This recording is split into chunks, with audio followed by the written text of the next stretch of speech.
Howdy everyone, it's Sam. Welcome to the Wobble Enjoy Sports channel. If you're new around here, hope I can get you to consider liking the content and subscribing to the channel. But if you are a regular around these here parts, thank you very much for the continuous support. Last week I got myself 3 correct tips out of a possible 5 for the NRLW round 4 fixtures. So let's get stuck straight into round number 5.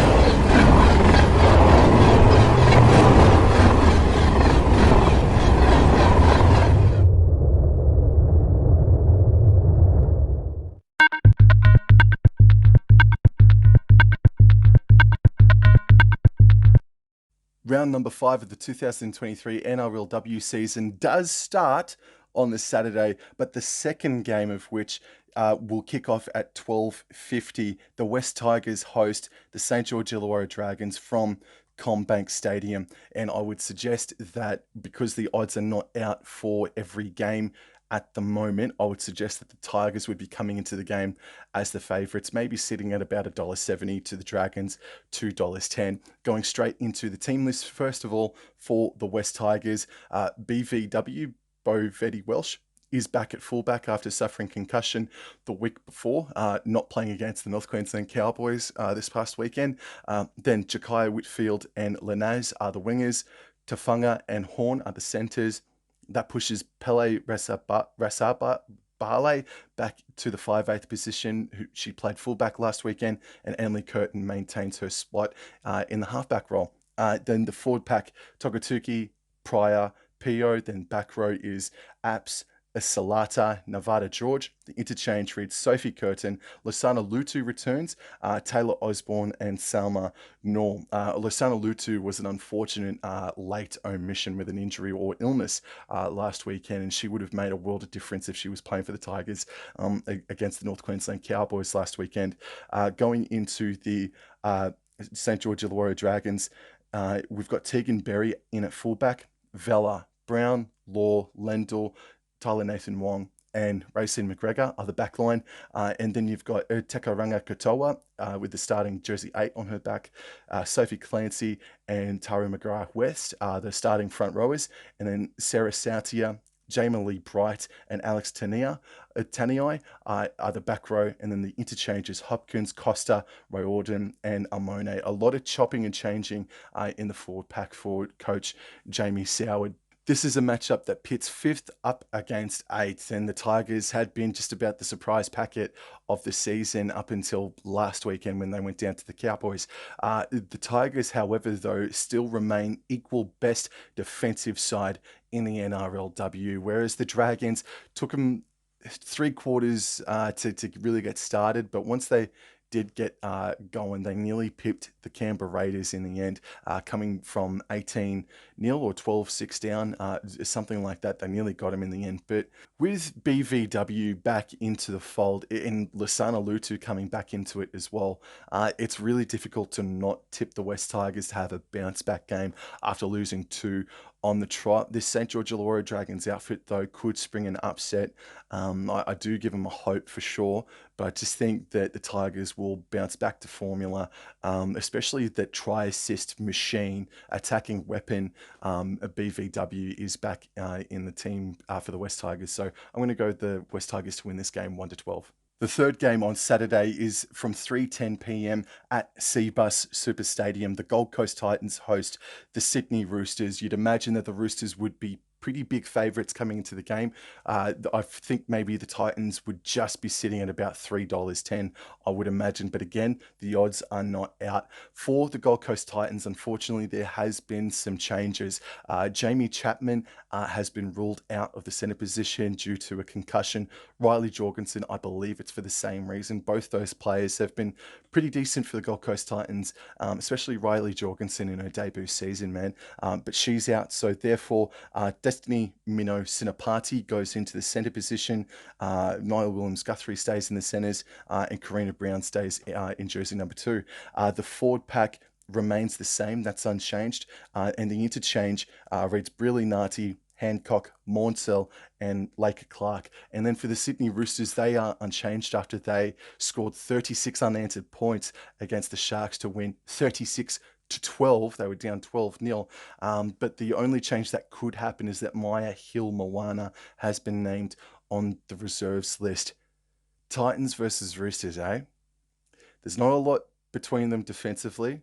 They're sitting pretty much second and third on the best defensive stats in the game. As it was, they lost that game due to not completing at 70%. I think they dropped maybe 16. I think they made 16 errors. It just wasn't good enough from the Gold Coast Titans. Meanwhile, the Sydney Roosters, that's 2 away games where they've started off slowly.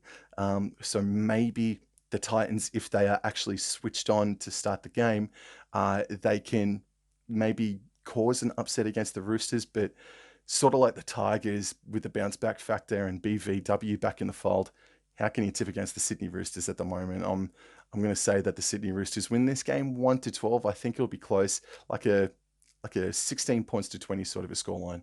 Moving into Sunday football, and there are 2 contests, and game number 1 kicks off at midday from McDonald Jones Stadium. The Newcastle Knights host the Brisbane Broncos. I would imagine that the Newcastle Knights would be coming into the game as the favourite. There is only one change for the Newcastle Knights. Debutant Felilia Kia has been dropped down to the reserves because Caitlin Johnston returns after serving a 1-match suspension in the second row. But for the Brisbane Broncos, there's all sorts of news for the Brisbane Broncos coming into this game.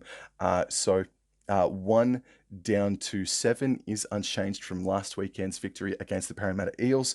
And then the forward pack is where things are really changing. So Nuisala, Brill and Eels are the starting front row. The back row is Gray, Teitzel and Denman. And the interchange reads Jada Ferguson, Hannessy, Lenarduzzi and Tony Hunt. The Brisbane Broncos, they went down to 11 women on the paddock because of 2 sin bins pretty much at the same time. And while they were able to only not concede one try, they conceded 1 try and they ended up winning the game 22-12 against the Parramatta Eels, who are unfortunately without doubt the worst team in the NRLW comp this season. Wasn't very convincing.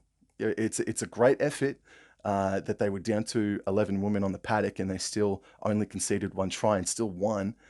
Not overly convincing, and it's frustrating because they absolutely put the cleaners through the North Queensland Cowboys the week before. Meanwhile, the Newcastle Knights, they were a little bit more convincing in their victory over the Gold Coast Titans, but they scored an intercept try, and without that intercept try, you're looking at a 16 points to 10 victory. But you also think about the amount of drop ball the Gold Coast Titans made in that game. Newcastle Knights didn't put the Gold Coast Titans away, and I think they're missing a level. I think they're missing a level. Maybe it could be Emma Mantleman. Maybe it could be the departure of Romy Teitzel. But yeah, there's just something missing. And I also think that Jessie Southwell, while she's still playing okay, I don't think she's as explosive as what she was last season. But now that I've said that, watch her come out this weekend and have an absolute barnstormer, because I am tipping the Newcastle Knights to win this game. I think Brianna Clark is an enormous loss for the Brisbane Broncos, and Jane Fogafini is out of this game too. But Brianna Clark has been monstrous for the Brisbane Broncos, and has been a massive reason, or the reason, as to why they've won the past 2 games in a row. But they're travelling down to Newcastle. This is the 3rd meeting between these 2 clubs. It stands at 1-1, and I think the Newcastle Knights will take the overall head-to-head record at 2-1 by full time on Sunday. And the final game of round 5 of the 2023 NRLW season is from GIO Stadium. The Raiders host the Eels at 1:45 p.m. This would undoubtedly be the biggest margin between clubs coming into this game. I reckon Eels could be sitting at about $5 potentially once the odds are in fact released. So we'll go into the team list for the Canberra Raiders. First of all, 1-7 is unchanged. The forward pack is Kelly Sines, Temera Hollyman, debutante Elise Smith in jersey 11, Holly Mae Dodd, and Dally M, leader at the moment, Samaima Taufa. Holy dooly, isn't she having a season? The interchange, Ua Ravu, Grace Kemp, Matua and Mona Lisa Soliola. Going into the Parramatta Eels now, and they can't catch a break. So first of all, Elsie Albert has done her calf again. It's a little bit uncertain. It's unsure on whether or not she'll actually return this season at all for the Parramatta Eels. Also, Abby Church, again, I mentioned last week or the week before, but Abby Church, tough as a friggin' rock, and she got bashed again over the weekend, but she just kept coming for more. So she's an absolute go getter. Is this Abby Church? The rest of the lineup: Faye, Hunt, Tohi Hiku, Donovan Berryman Duff, and Rachel Pearson is back. So another game under her belt. And then the forward pack is O'Neill, Charrington, Jones, Murphy, and Simon. And then the interchanges Payakal, Amiatu, Muru, and Nakia Davis Welsh. Really sorry, Parramatta Eels fans, but I think Raiders are going to win this one 13 plus. Yo, that's it for me. Thank you very much for tuning in. Hopefully, I can get myself a perfect round by the end of this weekend. Come on, you Cowboys. And again, if you don't know what the opening overlay was or the overlay was, I did a preview of this game with Dan and Terry of the Rugby League Outlaws, a live stream that I did just before. So I'll leave I'll leave a link in the description box below or in the comment section. So thank you for the continuous support. Talk to you guys later. Adios.